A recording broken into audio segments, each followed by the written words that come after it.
মাছকে বিলুপ্তির হাত থেকে রক্ষার উদ্যোগ নিয়েছেন বিজ্ঞানীরা। প্রাথমিকভাবে সফলতা পেয়েছে বাংলাদেশের কৃষি বিশ্ববিদ্যালয় এবং মৎস্য গবেষণা ইনস্টিটিউট। এখন তারা সহায়তা করছেন বাণিজ্যিকভাবে কুচিয়া মাছ চাষের। ময়মনসিংহ প্রতিনিধি রিপন কোয়ালার পাঠানো তথ্য এবং ভিডিও চিত্র নিয়ে রেজওয়ান করিমের ডেস্ক রিপোর্ট।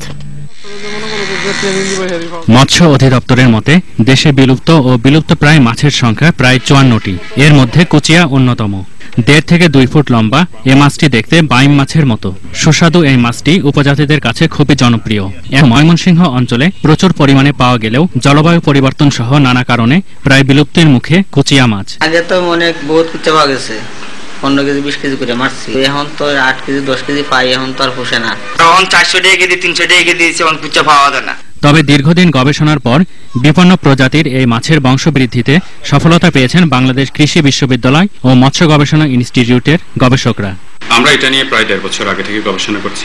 এই মাছটির কখন প্রজনন করে, পুরুষ এবং স্ত্রী মাছের বৈশিষ্ট্য কি, একটা প্রজনন রীতিতে কি পরিমাণ ডিম দেয় এবং প্রজননের জন্য কোন ধরনের পরিবেশ পছন্দ করে, কোন ধরনের হরমোন প্রয়োজন, সেই বিষয়গুলো আমরা গবেষণা করার চেষ্টা করছি। চীনা ও দেশীয় কুচিয়া মাছের সংমিশ্রণে নতুন জাতের কুচিয়া মাছের উৎপাদন বেশ লাভজনক হওয়ায় অনেকেই আগ্রহী হচ্ছেন এর চাষে।